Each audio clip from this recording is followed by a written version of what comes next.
Part two. Part two. Hopefully, we won't need a part three. Good evening, everybody. Broadcasting live from Prestwich. And Ian is live from the Prestwich Hebrew congregation. Ian, can you hear me? I can hear you. Can you hear me? Can you see me? We can see you in Technicolor. Everything looks good from our end. My battery is charged. At the moment, we have good Wi-Fi. I'd like to take this moment to apologize to everybody that tuned in last week for what I am told was the funniest 40 minutes of their life, Ian. Of all the Purim spiels you could have written, that one wrote itself. Live TV, live broadcasting. There's nothing as good. Right, so Ian, if you don't mind, we're going to get started with what we originally planned to get started with last week. So we were talking originally about plans for the Yomim Noraim, in particular, how the services may work. Now, this week, you've sent out a letter from the office. I know some people have already started to receive them. Yep. It was in your usual style, very short and snappy, that letter. It needed a few paragraph breaks in it here and there, but it was very detailed. Yeah. Tell us all a little bit about it in summary.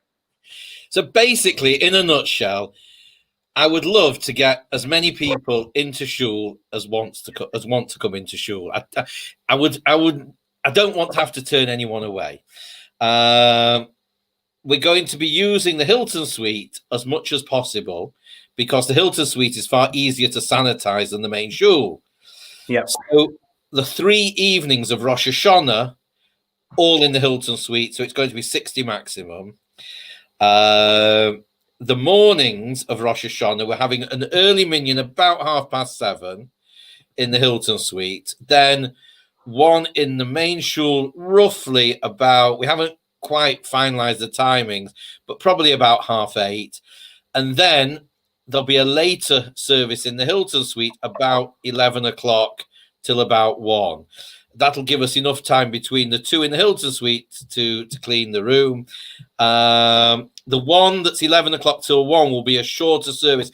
The other 2 services are shortened services. We're not going to be starting right from the beginning.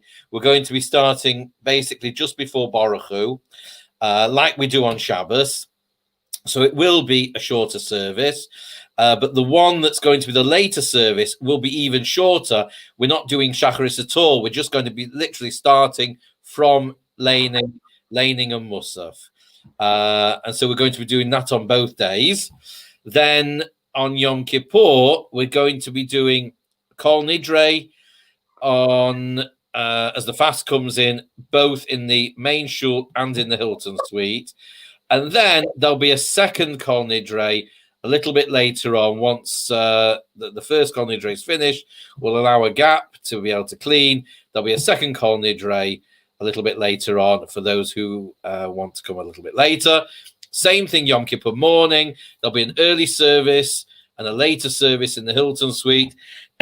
One service in the main shul. There will be a gap during the afternoon, whereas in the past there's only been like a 40-minute break in the main shul. The break this year, because the service will be shorter, there won't be any singing anywhere near. The congregation aren't allowed to sing. So you'll have about a good 2-3 hour break because it will take that length of time to clean the main shul. And then Mincha and Ne'ilah.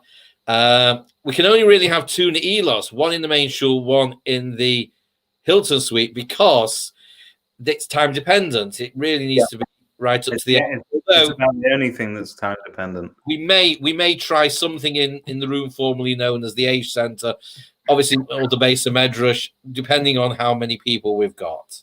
So that's it. Okay, so if everybody could get those questionnaires back into the shul office, they're essential in allowing the shul and the executive to plan where we might fit everybody in. The sooner we get those responses back and the more detailed that they are, the more we can start to guarantee people's seats, can't we?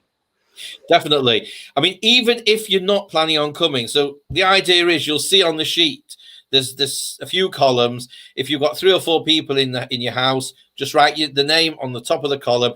If any of the people aren't planning on coming, that's fine. Still write the name. Just put on the bottom of the chart, on the bottom row, it says, I'm not planning on coming. Just tick that. At least we know, and we don't have to worry about that you've missed filling someone's name in.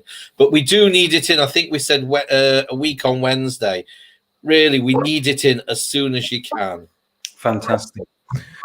Okay, so Ian, last week, after we spoke about arrangements for Yom Tov, we then started to ask you about your family history with the shul and your association with the shul, because you are now the longest running president, not necessarily by plan. It's just the way that it's worked out. And with COVID and everything else, we did not have our AGM this year. Yeah. So you are part of the wartime cabinet. You've stayed on to bravely and boldly lead us. And I must tell you, by the way, Ian, there is a great deal of gratitude. So if you look at some of the comments, here's one from Michael Laurie. Hi, Ian. Just want to say a massive thank you to you and the team for the incredible efforts that have gone into making the shul as safe as possible during COVID-19. I've been fortunate to attend the Shabbos services. One plea I would have is to those attending, please can you wear your mask properly? I've seen many people covering their mouths only and not their noses. If both aren't covered, the protective element of the mask is pretty useless. I know it's not comfortable, but please can everybody try and do that? Thank you, Michael. It is very, very important that the face mask has to cover the nose and the mouth. We are blessed with ample noses, so we have more people should be covering ours amply as well. So Ian, your grandfather was the first minister of the Presbyterian Hebrew congregation, and Rodney Barclay, who is going to be joining us in just a few short minutes, provided us with a recording of a 50-year anniversary celebration, which I'm going to make available for everybody, and I'm going to be dropping that into the comments so that people can see that in their own time. Thank you to Rodney for making that available. But in there was one joke that your grandfather was a part-time Rav for 20 years, and following that, they then decided to make him full-time. So tell us about your family's historic association with the shul. So my grandfather was, as you say, the first minister. He was appointed not long after the shul was founded, and he was the minister, the rabbi, until literally the day he died. He was 42 years. He died in 1979. So I presume you were old enough to remember him. Yes, I was 10 at the time. You were 10 at the time. And following in your family's footsteps, you then led the congregation in what is now known as the parallel. It's not the overflow anymore, is it? It's known as the the parallel minyan. But you led them first from the age of a very young age, 17, 18? I started being the Baal Musaf there in 1988. Yes, about 18. I've been doing it 32 years. And you enjoy it, though, don't you? You do it I love it. And any talk about shutting down the parallel minyan, you get very upset, don't you? But I think the people enjoy it as well. It's a different service. It's you've got the main shul where it's the traditional, and what the parallel service has become, it's become more of a family's minyan. You're sitting at tables and chairs. Obviously, this year is a little bit different, but normally you're at tables and chairs. Families can sit together. There's usually a lot of children there, and it's very much a family minyan. So it's a lovely atmosphere. Sometimes need a stern word on decorum here and there, but that's any shul, right? Any shul like ours, yes. And you yourself, Ian, you've served as a member of the executive pretty much continuously. Am I right in saying for 17 years?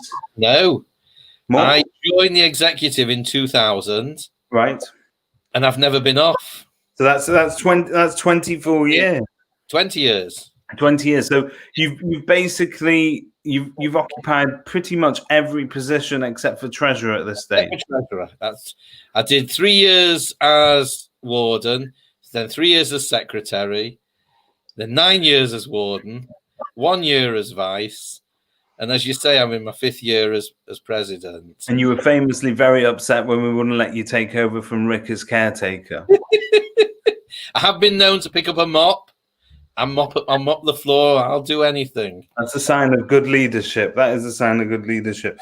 And so even before I was on exec, I was chair of the education committee for about 5 years. Some questions coming in here from your fans. Jane has asked, do you have a good story passed down from your grandfather? I'll settle for your fondest memory of your grandfather that involves the shul. Just sort of sitting there, walking to shul with him as a child.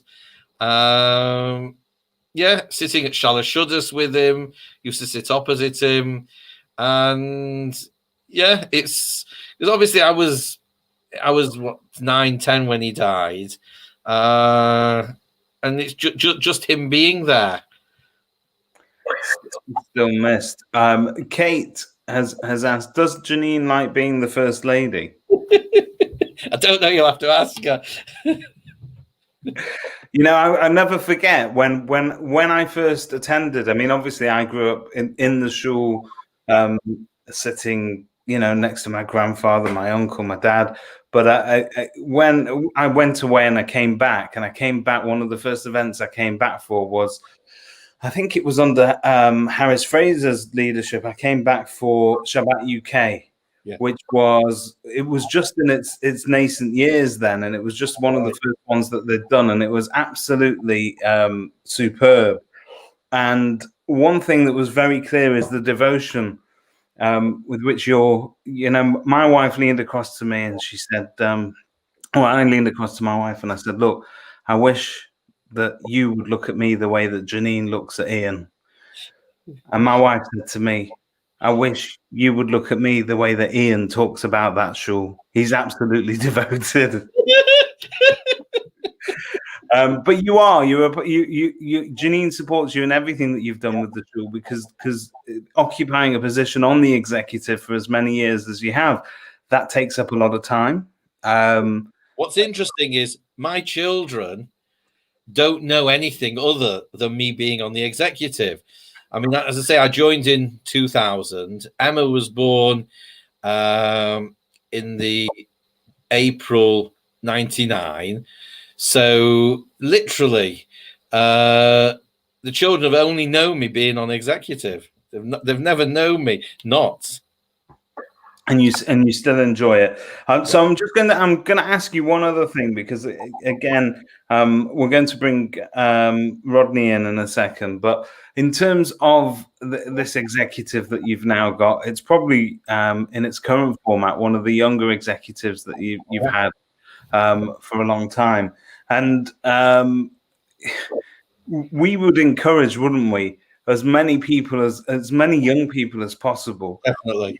We so easily quote that young people are the future of the shul. We keep talking about this, and we harp on about the numbers of kids that we have in shul on Yom Kippur, and the numbers of new members that we attract at every council meeting. We go through the new applications, and generally speaking, you've got an influx of young married couples.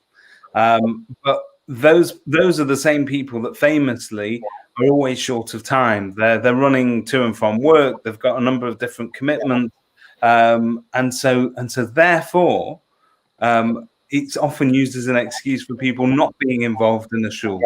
But you can balance it, right? You can. I mean, it's even if you don't want to necessarily get involved and be on the executive straight away. There's positions on council. Most people have got some area of expertise. something to offer the shul. And even if you don't want to be the chair of a subcommittee, just get involved on a committee. You might, if you've got some knowledge of estates and facilities or youth education, come and join one of those, or the functions committee. But there's plenty. There's plenty of committees to join, to get involved in. And also, I mean, we talk, obviously, I've been on exec for 20 years. 20 years ago, I was the youngest on the executive at that first executive that I joined. And obviously, I'm not the oldest now, but I'm 20 years older than I was. Okay, well, let's bring in some experience. We are honored to have Rodney Barclay with us this evening. He is our current life president, and I'm about to bring him in. Here we go. Good evening, Rodney. Good evening, everybody. Everybody well, I hope. We're all good, and we can all hear you. We can even hear Ian tonight, which is a bonus. I'd just like to tell us what Ian just said, actually, about young people. From an old man's perspective, it's really, really, really great to see that we have got a young executive and other youngsters around in the shul who are obviously showing a great interest. And please God, it's all good well for the future and continuity of people at the hand. Fantastic. And talking of continuity, Rodney, so your association with the shul, your father was life president many years ago. You have occupied positions on the executive at various different points, and also were president at the time of those 50-year anniversary celebrations. So tell us of how, in your opinion, your experience, Shrubs has evolved over the years. Well, let me start. I was born in 1945. The shul itself was started in 1937. There was a clothing company, a raincoat company called Holstein and Portnoy, and the two governors of that company was David Holstein and Jacob Portnoy, and they got their heads together and decided to open a shul. They bought what was called the Shrubberies, which was an old large Victorian house on the site of where the present shul is now. I think they paid about £1,200 for it. It was a lovely building in its day, but eventually it went past its sell-by date. And then, of course, was built what is now the classrooms and the A Centre. That became our new shul in 1949. I remember it well because when it opened, although I was only 4 years old at the time, it took my brother Shalom's bar mitzvah was the second bar mitzvah in that year, 1949. At the back of this old Victorian house, there was this sort of large hall. I don't think it was added on by the shul itself, but it was just their part of the building when they bought it, I think. And that hall sort of ran along the side of what is now the classroom A Centre. It was sort of in the position of where the Nat Barclay room is now. And that used to be our sort of main hall in the old house for our Yontef davening. So they knocked through from that hall along the side of the new building. So the hall became the ladies' gallery of the new building. And it was a very nice small shul, and it was lovely. And talking about David Holstein, just as a nice memory, he was my sweetie man. Every kid has a sweetie man in shul. He was my sweetie man. But in 1960-61, they decided, because the congregation was growing by leaps and bounds at this stage, it was the building of all the houses on Butt Hill, Barn Hill and round there, were all built in the late 50s and early 60s, and brought a lot of new members into the shul. So they decided to build the current shul. My father Shalom was the chairman of the fundraising committee. and he was also proud that when it was built, it was paid for at the end of the day. Before we didn't have to borrow any money at all.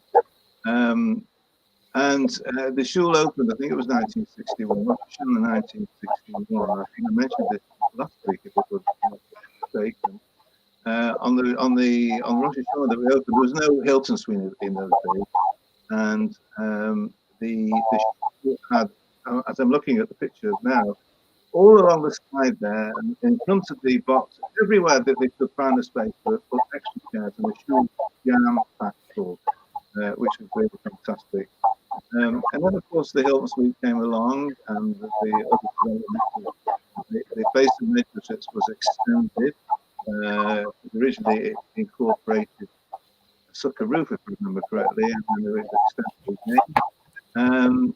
And it's just grown and grown and grown, and adapted to the modern day. Just one point I would like to mention. When I was young, we lived in Castleford Road. And so it's about a 20-25 minute walk from them. And if the weather was really bad, we davened in the Holy War. In fact, there was one time my dad was from the council, we put a shove and the Holy War at the same time until they clicked to it and said he had to leave one or the other. But as a kid, I was always acutely aware that in Holy Law, I don't want to decry anybody, but in Holy Law, there always seemed to be arguments going on. Someone fell out with this one, and someone fell out with that one. There was always, it was terrible, not terrible, but I mean, there was an atmosphere there. And when you came to Shrubs, it was like it is today, the friendly shul. Everyone got on with everybody else. There was no one having any. That was so. That's how in terms of the building, how it's happened. Of course, over the years, as you correctly said last week, we had started off with Rabbi Gerdis. Rodney, some people are saying that you've got a slight echo. Do you have this possibly open on another device somewhere? No. Okay. I can hear something as well, but I'm sorry. We'll persevere. I'm just going to try get some other earphones, maybe. No problem. What was I saying? Oh yeah. So as we said last week, we had Rabbi Gerdis started as our rabbi. I think it's Ian. He came over as a yeshiva bacher from Czechoslovakia, was it? No, it was Poland. Well, Poland. I think it was. He was born in Boronovich, and he went to the yeshiva in Slonim. And he came over. He lived with his uncle. He had an uncle and aunt here. He left behind. He had, unfortunately, had two brothers and his father. We think his mother died in childbirth with the younger brother, but unfortunately, his father and his two brothers were murdered in the Holocaust in the camps. He came over before. I think it was. It would have been about 30. Must have been about 36, 37. He came over. No, about 35, 36, just before the shul started. I think he was a yeshiva bacher, wasn't he? The yeshiva, I think, at the time. So anyway, so we had Rabbi Gerdis until unfortunately he died in service, and then we had Rabbi. Well, we actually. Some people would say we actually poached Rabbi Laser Wise from Whitefield Shul. Yeah. And when they We've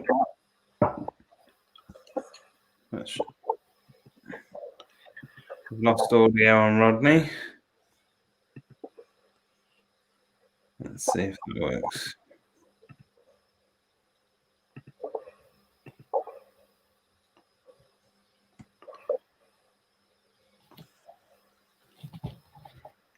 Air traffic control. We can't hear you, Rodney.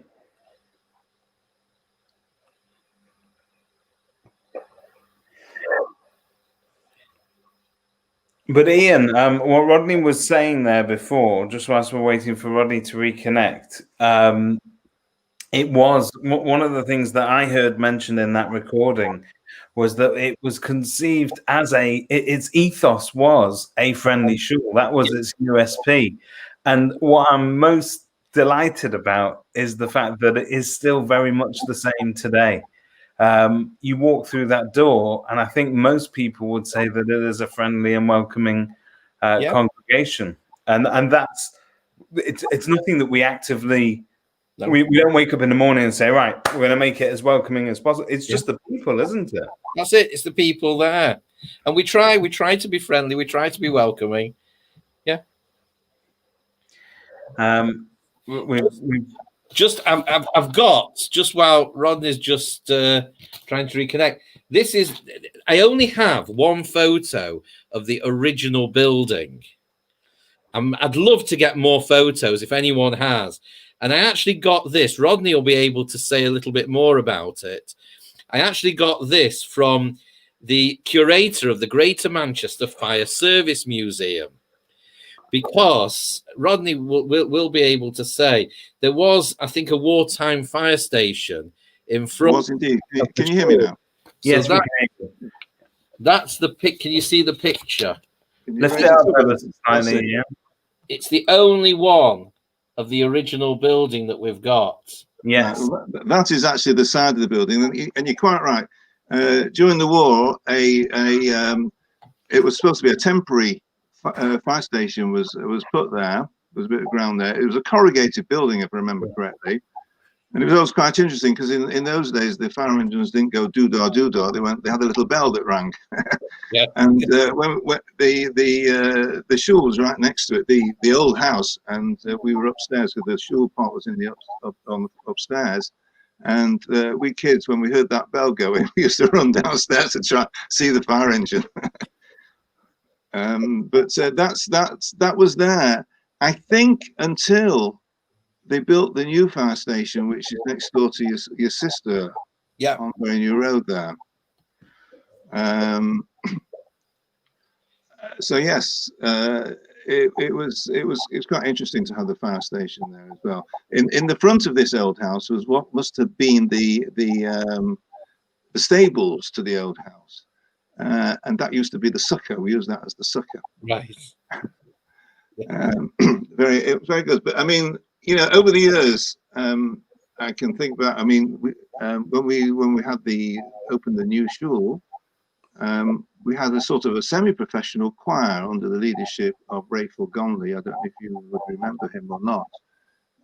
He was the son of Mr. Gonski, who was the choir leader of Crumpsall Shul. So he had music running through his body. It was just fantastic. And after him, he left, I think, to go to London. And we have Bernard Quinn, who was a music master in Stand Grammar School. Some people may remember him from that. Would you say that the choir has got better with age, or under Raymond Roth's leadership today? No comments. No, they're very good. They're very good. Chazanim. Over the years, we've had a few people who leading the services. In 1945, Reverend Burland was appointed as our. He wasn't a chazan; he was a Bal Philip. No, the Helsing Hall isn't the old fire station. It was on the other side altogether. So he was appointed. I know it was 1945 because his first official celebration in the shul happened to be my bris. And then we also had someone called Tira, Chazan Tira. He was a proper Chazan. He wasn't there for very long. And also a Chazan Wise, also not there for very long. Yeah. And then we had Aria Finkelstein. You may well remember him, Ian. He was a lovely young boy, had a lovely voice. And then Reverend Potash, Laser Potash. He was a lovely man, fabulous guy. And he wasn't a musician as such at heart, but he sang beautifully with the choir when we had the choir. Jeremy Berkowitz was there for some time, until he made Aliyah. And then, of course, Reverend Bertie Sandler was with us for quite some time. He came into the gap and filled the gap when we needed it at the time. So we've had quite a few Chazanim or leaders of our services over the years. And of course, now we've got Adam, who's great. Caretakers. We started off, I remember, with Mr. Mullin. And Mr. Mullin, if you know where the houses are on the other side of the crescent from the shul, the sort of fairly new houses there. Before they were there was also a big old Victorian house, and which was divided into flats, and he lived in there, and he practiced as our caretaker for some time. And then, of course, came Bert Barr. You may well remember Bert Barr. Oh, yeah. He was a character, but he was a great, and and how things have changed. You've asked me. He stood on duty on Shabbos morning in his commissionaire's uniform with the medal, and you got a royal welcome when he came in. And of course, after Bert came Rick Shaw, who has been great over the years as well. So there's been lots and lots of changes. The Boys Minyan, by the way, I went to the Boys Minyan as well, which was in the Beis HaMedrash. The old shul that was in the old house became the Beis HaMedrash when the new shul, not the one we're in now, but the one previous to this, and the Boys Minyan continued there. And the mainstays of the Boys Minyan was, you will remember, of course, Alta Rosenberg, and he had two sons, Harris and David. And they were fantastic. They basically led the Boys Minyan for quite some time. David was a very nice boy. They were both nice boys, but David had the most terrible stammer. And when it came to laning, it took him a little while to get the first word out of what he was laying. But once he started, you just couldn't stop him. It was like greased lightning going through the lane. Quite cool.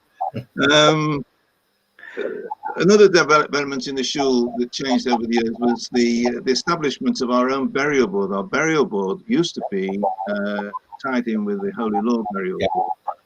And then I think it was in 1988 when I was president, then we did a deal with Holy Law where we established our own burial board. And I think everyone will tell you that that's been a great success over the years. It's certainly brought an awful lot of money into the shul as well.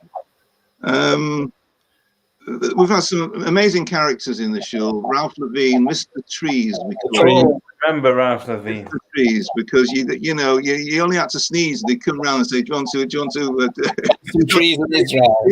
In our shul forest, any simple ending like that, he was on you. But he was a great character, and he served the shul well over there. Ralph Levine could remember. He could recite precisely who got an Aliyah and when. He was one of these guys that knew exactly when the last time was you had an Aliyah, when you were doing it again. It was he was one of these great characters. I can still remember him sat there, Ian, just behind where your dad used to sit. That's right. On that side. We're going back to the choir we had in it as the tenors. Leslie Hyman, do you remember Leslie Hyman? And Phil Marcus. Yeah. Also two great guys for the shul. And I was only thinking before, the week Leslie's wife Pearl died, it was the time when the Entebbe, the plane, the Israeli plane, well, it's a French plane actually, I think, got hijacked to Entebbe, and his daughter Pat was on that plane. Yeah. And because she was coming home to sit shiva for her mother, and because she was quite a big girl. I don't mean to be mean here, but she was quite a big girl. Both her parents were very big as well, and she told them that she was pregnant and she was miscarrying, and they let her off the plane. Yeah. And she got back safely to England. But because of her, a lot of the information that she was able to tell the Israeli forces about what was the situation there, obviously saved a lot of Yes. Just one of the things that stick in your memory about things that went on in the shul. I think in the Golden Memories thing, it says that over 30 youngsters from our shul went out as volunteers to Israel in with the 6-day war. We've had, and I still have, I hope, a very, very close connection with Israel. Your grandpa, Izzy Mins, he was very instrumental with taking trips out to Israel, having the forest in Israel, having events to do with Israel in the shul. And so we have a very, very good reputation and have always had a very good reputation within the wider community for this sort of thing and for putting on socials and what have you in the Hilton Suite and Yom Yerushalayim, Yom Ha'atzmaut celebrations, and all that sort of thing. One of the things that I would say that I do miss these days, things have changed, is that we used to have regular Hanukkah dances. Oh, yeah. Mixed dances. And we used to have regular Purim spiels, which were very, very popular. And we didn't seem to have any problem in those days listening to ladies singing in those Purim spiels at all. But anyway, things have changed. And I don't know, I'll see them changing back. But Rodney, I think one of the things that you've been very involved with personally, and this is outside of the shul, but again, you are one of the main players behind it, would be the introduction of a fully functioning Eruv for North Manchester, which has given shuls of our kind a new lease of life, particularly when it comes to welcoming in a younger audience that are now, for the first time, able to bring children to shul on a regular basis without feeling any sort of... In the old days, there were people that perhaps would have brought them to shul, but would have been very embarrassed to have been seen pushing them or so on. And we've taken away that entire stigma. We've allowed people to come to shul that previously wouldn't have been able to benefit from it. And I think we as a community owe the Eruv and the Eruv committee a great deal. Well, thank you. Thank you very much. It was a lot of hard work, but it was certainly worthwhile in the end. And when I do come to shul and I see all those prams outside shul on Shabbos morning, I think, well, it was certainly worth all the work that we put into it. And also, people come up to us, and I get emails as well. Thank you so much for what you've done for the community. So it really is hard. You just brought back another memory. You probably all know where the office building is on the corner of Sedgley Park Road, opposite the Shire Mordecai. Yes. Yeah.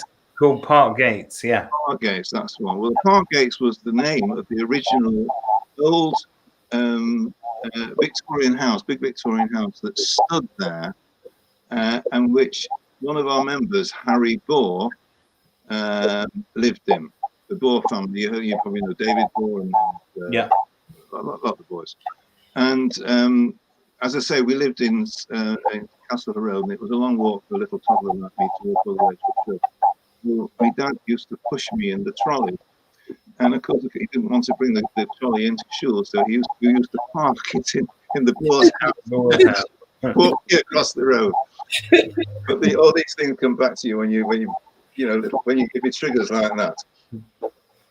No, it is fantastic, and I know that lots of family in general, I think, it revolutionized Shabbos activities, particularly for families with kids, both in shul and after shul. So eating at other people's houses for Shabbos lunch suddenly becomes less of a saga. It's easier to get kids there, and so on the whole, Rodney, it's been absolutely superb. But this is a bit of a plug for the Eruv. The Eruv is still funded on donations. It's still regularly maintained. It needs support, doesn't it, Rodney? We basically ask for those that can. Those that can't, we don't ask. But for those that can, and it's all voluntary, we ask for £50 or £60 a year. So it's either £5 a month. If you want, no problem. for the convenience of you, each person using the Eruv, and it's not just the young people with babies, it's old people, wheelchairs and what have you, and to be able to, I mean, just Ian, in that letter you wrote about Yontif, everyone's got to carry their own talus and matzah and can't leave it in shul, so you need to have the Eruv for that as well. So there's lots of different things. So, you know, we're not coming around chasing people, and we don't force people, but we would like as many people, and all you have to do is go online, Google Manchester Eruv, and there's ways to donate online, or by all means contact me at any time.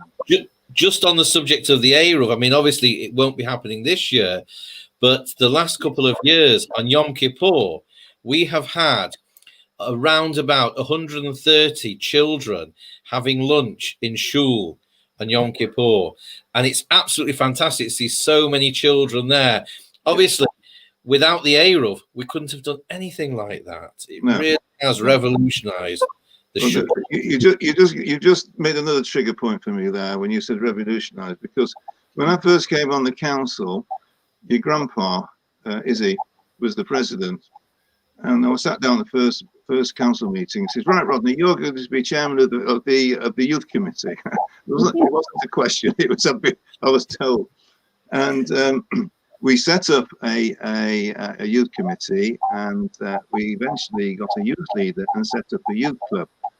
And that youth club was called Revolution. I'm just wondering if there's anyone listening tonight who used to come to the Revolution Youth Club. The first function we had, which was in the Hilton Suite, and was a dance. Sorry, again, a dance, a mixed dancing. And we had Kanahari, we had over 400 kids there, which was just fantastic. And Michelle, who's sitting next to me here, was 9 months pregnant at the time with Andrew, and we stuck her on the cloakroom. By the time everybody was in, you couldn't see her because the whole place was piled high with coats. But they were very nice. They brought her a present once Andrew was born. There was a nice big teddy bear, I think it was. Here we go. Francine was there. And Francine's daddy was one of our wonderful presidents in the past, Barry Harrison. Great. Even then came from London, who was an Arsenal supporter. He was still a nice guy. He always reminded you that he was an Arsenal supporter, very much larger than life character. Yeah. There were so many. I can look when I sit in shul and I look across and the front row there, the people that used to sit there, all the past presidents, Harold Lasky, Jaime Wolf, Max Frank, lovely people and great servants to the shul, all in their time. So Sam Shotter, and then of course in later days, your grandpa Izzy and David Levinson, your dad Alan and Shalom, wonderful people who serve the shul very well. And we who are here today have to look back and say thank you to them. And so to sort of carry that legacy on into the future, when you were sort of having your connection issues there just before, Rodney, we were talking about that ethos of a friendly shul that was originally conceived by Holstein and Portnoy, but it really has been carried on through the years, and it's carrying forward hopefully through the generations. And yes, that to me that shul as well, when I look around there, it's full of, and I mean this in the nicest possible way, I look around that shul and I see lots of ghosts, but friendly ghosts. These are characters from years gone by. But I also look at the people that we've currently got in our shul, and particularly when you look at the youth activities and you look at the people that are not afraid to sort of get their hands dirty and get involved, and it's all carried on in the same way with the same good grace. And it's not a question of whether or not people will do it. They sometimes need a bit of nudging. I think Harris Fraser was the person that nudged me onto council first. And again, it wasn't a question. He said, "What are you doing Tuesday night?" And then I knew what I was doing for my next nights for the rest of the year. But it's important because I think that there is an awful lot that people can give to a shul. And if people are very quick sometimes to sort of complain when they don't get what they want, But one of the best ways to get what you want is to get involved and make it happen. Absolutely. And when you listen to that recording of the 50-year event, a few things come to mind. One is that this was an extraordinary production that you guys put on. I can't imagine the hours spent preparing, researching, and performing. Well, I think just before you go any further, we have to say a big thank you. At the time, Joe Merwitzer, who wrote the script and everything. She was fantastic. But she was aided at the time by Sharon Eden, who did all the research on the historical aspects that came in. Yeah, no, it was absolutely super. But it was also the variety of almost literally a variety show. It was a variety of performers. There was everything was done in that usual light-hearted way where it balanced some very real historic moments, some very real, because it went through the evolution of the shul, and which, let's face it, that it mirrors the evolution of British Jewry since the 1930s. And if you were to look at that, there are some beautiful moments there that are delivered with trademark Shrubs humor, and I know my grandfather has always managed to get in a few lines here and there, but you all did, and it really was such a fantastic evening. So anybody that's listening tonight, I am posting that link. It is on our YouTube channel. Rodney very kindly made it available. You could all hear it. But I called Ian after. No, you can hear it, but you can't look at it. It's only audio. It's only an audio, yeah. But I called Ian afterwards, and I said to Ian, if we had to put on one of those evenings today, I just don't know who would do it. And I think the message is that we should perhaps take inspiration from the social committees of years gone by. And I understand, as Clive says, I think it was Shrublets that ran the last mixed dance, a barn dance in the Holstein Hall. And although we might not always be able to dance together, I think there are events that definitely can be put on together. And I know that one of the issues that we've had in years gone by more recently is that it's the same people that tend to sort of pitch in to roll their sleeves up and get involved. But this is an open appeal to anybody. You can contribute to the running of your shul. The council meetings are no longer a forum just to come and sit and listen to what's happened in your absence. It is also a place where you can voice your opinion and get involved. And I think that this executive has shown its willingness to listen to the congregants as much as possible. Nobody can forget the meeting that we had last year when we discussed women's involvement in the shul. And these discussions are great discussions, but really what we need to see is as much action as possible. Ian? Yeah, definitely. It's interesting. We're talking about the 50th anniversary. I've also got, because as Rodney said, that's just an audio recording, but there was a video recording of the actual service, and then the reception after. That I can't remember who gave me a copy of it, and I've transferred that onto DVD. And what was really nice, there was a reception for everyone after, and they set the camera up in the Hilton Suite, so as people were walking in, so you can look and see, and it's very sad when you look and you see so many people who are no longer with us. And David, I think maybe we'll put that also on the YouTube channel. I think that we've got the YouTube channel. It's nice. Let's share these things. One of the final sort of remarks in closing that my grandfather made in his speech then was that although that was the end of the 50th anniversary celebrations, he encouraged people to come forward and book early for the centenary celebrations. He couldn't promise that all of them would be present, but they'd be committed elsewhere. a big laugh, but sadly, pretty much all of them, except for present company and Sharon, I think that they're all those great voices. Ruben Valance, to hear his voice at the end of that recording, very softly spoken, gentle Scotsman, but really, really, just really great people. And it's an honor to even sort of remember them. Can I just add that we've not mentioned tonight, but one of the other great reasons why the Shul has been so successful over the years has been the Ladies Guilds.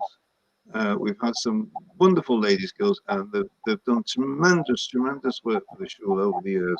People like Anne Frank, Rose Ingleby, you won't remember these people, Miriam Portnoy, Rika Mintz, and Alma Rothstein, Maureen Yardley.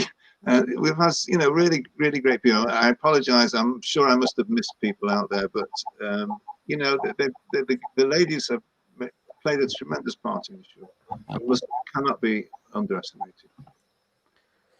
Fantastic. Well, I'd like to thank both of you for your time this evening. And Ian, it's remarkable that you've managed to stay with us for as long as you have done this evening. Can I just say to Adam, it's been rubbish. That's all I can say. Before he gets it in. I mean, he has done already. I was actually hoping that these reminiscences would be, I was saving them up for when I ended up in Heathlands. But then I realised that I might have forgotten them by then. So around now. It's interesting. Originally, before the whole coronavirus started, we were planning an 80th 3 years ago, and then it became an 81st, and then we decided we'll wait till the Shul's second bar mitzvah, the 83rd, which would have been this year, and we were planning on something at the end of the year. But even though we may not be able to have a dinner, I think I'd like to do, I'd like to get some sort of book. I'd like people to start sending their reminiscences. And it's interesting. I was thinking about how many generations of sort of family generations there are in the Shul. I mean, we're sort of 4 generations, but I can think there's at least 2 or 3 where there's at least 5 generations where there's still, through the generations, still Shul members. And there may even be 6 families where there's 6. So hopefully after Yom Noraim, after all the Yom Tovim, we'll start sending things out. But we want to hear from people, all your reminiscences, family, all stories. We know there's so many stories. And we'll do some sort of book, some sort of commemorative booklet for it. We can't promise that we're going to bring back mixed dancing just yet. No. But I still think you should take your bookings for 2037 for this. We will do it. It's promising to be a wonderful evening. Book now, pay later. Right. Some more suggestions coming in here. Here we go. Plug for the Tuesday tea and chat every Tuesday at 2 p.m. Ian, have they found somebody to step in and run Tuesdays? I believe, if I'm right, it's interesting that Rosalind put the comment, but I hear, am I right? Is it Robert? I heard that. Robert, yeah, Robert's going to Nathan, who stepped into the to sort it all out. Is that right, Robert? I think so. Yes, there you go. Yes, absolutely. Yeah. Confirmed. And again, that's just one of the fantastic online initiatives that have been happening whilst we have been through these very, very strange times.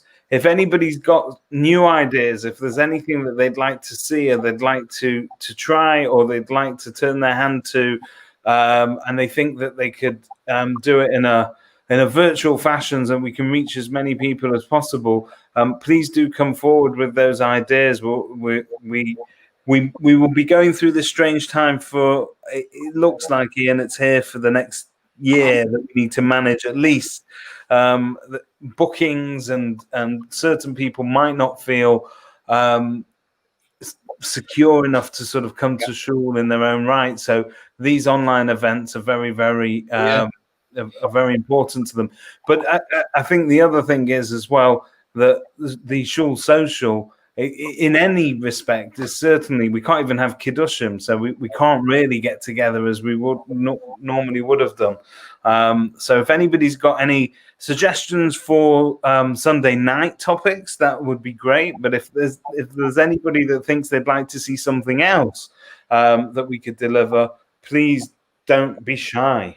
Can I just interject here that this is not the first time that this sort of scenario has presented itself to this shul, because during the war, apparently, I don't remember it personally, but during the war, the Second World War, that is, the shul actually decamped from the actual Shrubberies building to the basement for a short time when the bombing was the heaviest, to the basement of the Odeon Cinema.